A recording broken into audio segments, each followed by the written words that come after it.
Sir ಹಾಂ Maratha ಗಲ್ಲಿಲಿಂದ Hosur bus ಸ್ಟ್ಯಾಂಡಿಗೆ ಕರ್ಕೊಂಡು ಹೋಗಿ ಬರೋ ಮುಂದೆ ಬಂದು ದಾಸರ್ ಅನ್ನೋರು ಪೊಲೀಸ್ ಎಸ್ ಐ ಅವರು ನಾವು ಕರ್ಕೊಂಡು ಹೋಗಿ ಮನೆ ರೇಷನ್ ತೊಗೊಂಬರ್ಬೇಕಪ್ಪ, ಒಂದು ಎಣ್ಣೆ ಡಬ್ಬಿ ಅಕ್ಕಿ ಪಾಕೀಟ ಸ್ವಲ್ಪ ರೇಷನ್ ಚಿಲ್ಲರ್ ತರ್ಬೇಕು ಅಂತೇಳಿ ಕರ್ಕೊಂಡು ಹೋಗಿ 2 ಪೊಲೀಸರು ಕಳಿಸಿದ್ರು.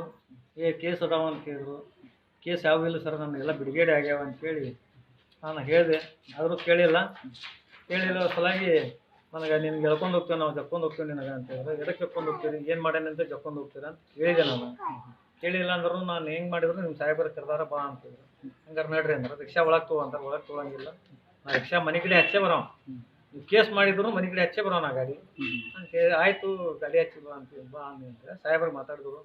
ಸಾಹೇಬರು ಕೇಳಿದ್ರು, ಏನಪ್ಪ ನಿನ್ನ ಕೇಸ್ ಅದಾವಲ್ಲ ಅಂತೇಳಿ. ಕೇಸ್ ಯಾವಿಲ್ಲ ಸರ, ನನ್ನೆಲ್ಲ ಬಿಡುಗಡೆ ಆಗ್ಯಾವ. ಆವಾಗ ಬರೋ ಮುಂದೆ ನಾನು ಬಿಡುಗಡೆ ಮಾಡ್ಕೊಂಡು ಬಂದೀನಿ. ಇಲ್ಲಿ ಬಂದ್ರು 3 ತಿಂಗಳು ಅಡ್ಡಾಡೇನಿ ನಾನು ಕೋರ್ಟಿಗೆ. ಸಣ್ಣ ಯಾವ ಕೇಸದೆಲ್ಲ ಬಿಡುಗಡೆ ಮಾಡ್ಕೊಂಡೀನಿ. ಮತ್ತು ಅವು ಇವು ಅದಾವ ಅಂತ ಹೇಳಿದ್ರೆ ಯಾವ ಕೇಸೂ ಇಲ್ಲ ಸರ್ ನಾನು. ಅದು ಕೇಸಿನ ಬಗ್ಗೆ ನಿಮ್ಗೆ ಏನಾದ್ರು ಹೇಳಿದ್ರ? ಇಂಥ ರಾಮ ಮಂದಿರ ಹೋರಾಟದ ಕೇಸ ಇದೆ ಅದು ಯಾವುದು ಹೇಳಿಲ್ರಿ ಅವರು, ಯಾವುದು ನನಗೆ ಹೇಳಿಲ್ಲ. ರಾಮ ಮಂದಿರ ಸಲುವಾಗಿ ಹೇಳಿಲ್ಲ, ಇವು ಕೇಸ್ ಅದಾವ ಅಂತ ಯಾವ ಹೇಳಿಲ್ಲ. ಸೀದಾ ತೊಗೊಂಡೋಗಿ ಅಟೆಂಡ್ ಮಾಡಿದ್ರು. 10ರಿಂದ 11ವರೆಗೆ ನನಗೆ ಪೊಲೀಸ್ ಸ್ಟೇಷನ್ಗೆ ತೊಗೊಂಡೋದ್ರು. ಪೊಲೀಸ್ ಸ್ಟೇಷನಿಂದ 2 ಗಂಟೆಗೆ ಕೋರ್ಟಿಗೆ ಕರ್ಕೊಂಡೋದ್ರು. ಕೋರ್ಟ್ನಿಂದ ಒಂದ್ಸಲ ಮೇಡಮ್ ಅವ್ರು ಕರೆದ್ರು. ಇವ್ರು ಸಮನ್ಸ್ ಜಾರಿ ಮಾಡಿಲ್ಲ, ವಾರಂಟ್ ಜಾರಿ ಮಾಡಿಲ್ಲ, ಏನಿಲ್ಲ, ಹೆಂಗೆ ಕರ್ಕೊಂಡ್ಬಂದ್ರಿ ನೀವು? ಅವ್ರ ಕೈ ನೋಡಿ ಡ್ಯಾಮೇಜ್ ಐತಿ, ಆಪ್ರೇಷನ್ ಆಗೈತಿ, ಹೆಂಗೆ ಕರ್ಕೊಂಡ್ಬಂದಿರಿ ಅಂತ ಕೇಳಿ. ಇಲ್ರಿ ಮೇಡಮ್ ಅವರು ಸಾಹೇಬರು ಹೇಳಿದ್ರು ಕರ್ಕೊಂಬರ್ಬೇಕ ಅಂತ ಹೇಳಿ ಕರ್ಕೊಂಡು ಹೋಗಿ ಅಂತ ಹೇಳಿದ್ರೆ ಅವ್ರು ಬೇರೆ ಏನು ಮಾತಾಡಲಿಲ್ಲ ಅದ್ರ ಬಗ್ಗೆ. ನನಗೆ ಪ್ರೊಟೆಕ್ಷನ್ ಮಾಡಿದ್ರಿಪ್ಪ, ಪೊಲೀಸರು ಗಿಡದಾರ ಅಂತ ಕೇಳಿದ್ರು. ಹೊಡೆದಿಲ್ಲ ಅಂತ ಹೇಳಿದೆ ನಾನು.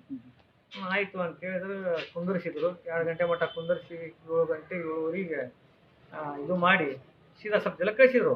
ನಿಮಗೆ ಗಮನಕ್ಕೆ ಬಂದಿದ್ದು ಯಾವಾಗ?